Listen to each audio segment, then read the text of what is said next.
We are back for a final few minutes with Andrew McCabe, and today the president tweeted, "I never said anything bad about Andrew McCabe's wife other than they should not have taken large amounts of campaign money from a crooked Hillary source when Clinton was under investigation by the FBI.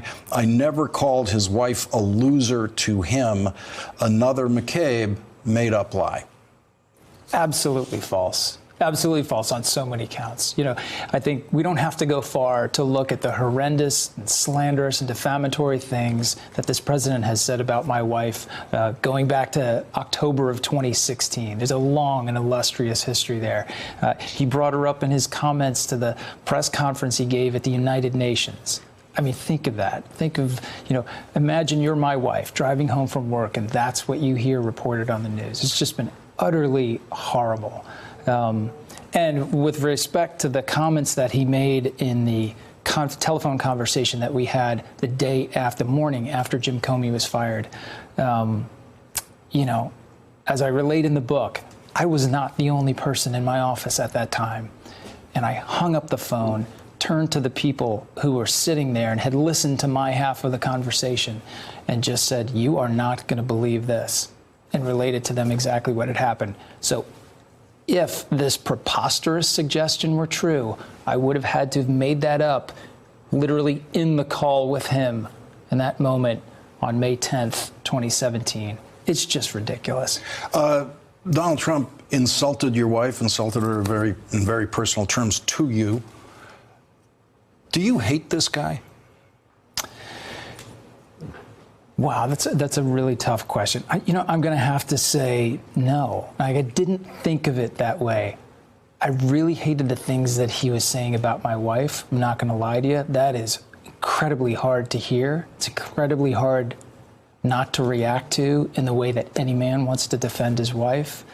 But honestly, in that moment, I couldn't give myself the luxury of wallowing in that kind of hate. I had a job to do, and 37,000 employees I was responsible for, whose job is to protect America and uphold the Constitution. I couldn't afford to get in a insult trading match with the President of the United States. As absurd as that even sounds, I can't believe I just said it. Well, I got to say, for readers of the book, you're going to find that very credible, because what you have in here throughout the book, and this book is about a lot more than Donald Trump. It is about the Boston Marathon bombing investigation, which I found very moving and fascinating and disturbing. And you spent the entire time of that investigation at FBI headquarters until the suspects were chased down. The compartmentalization, you talk about your own personal, emotional compartmentalization, about dealing with things like that, about watching the video of a child blown up and destroyed in the Boston Marathon bombing. You had to watch it repeatedly looking for clues.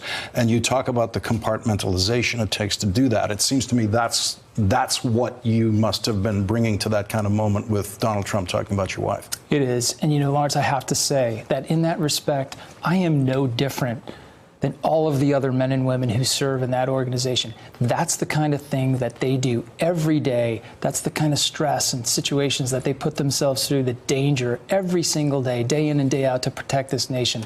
I knew with this book I had the opportunity to give the American public the rare chance to peek behind the FBI curtain, to understand who does this work, why do we do it, and how do we do it? How do we make these decisions? How do we decide where this incredible organization is going to go and what we're going to do? It's not the story that you've heard from the president. It is not the story that you've heard from his supporters on the Hill. It is the actual story of how work is done in an institution that is crucial to the health of this democracy. The book is, the New York Times review of the book says that it's well written, which it is, and I think one of the great writing challenges of the book is that the word stupid never appears. You have many passages where you could just shorthand it to stupid. This is one of them. You talk about Jeff Sessions, and he's talking about the FBI, and he says, back in the old days, he said, you all only hired Irishmen. They were drunks, but they could be trusted, not like all those new people with nose rings and tattoos. Who knows what they're doing? Did you raise your hand and say, General, I am Irish? I thought with a name like McCabe, that was fairly self-evident, but not to Jeff not. Sessions. Apparently not. Lawrence, in these moments, we'd be sitting in a small room, a skiff, protected for top secret discussions. A very small group of people, senior leadership of the Bureau, senior leadership of DOJ. When the Attorney General would make remarks like this, it was silence. We wouldn't react. We'd just kind of stare at him. I mean, I personally never wanted to indicate any sort of agreement. We needed to just try to push on and try to get him focused on the work that we were doing at the table. But it was incredibly odd and awkward. And there's a steady stream of these kinds of things from Jeff Sessions in the book.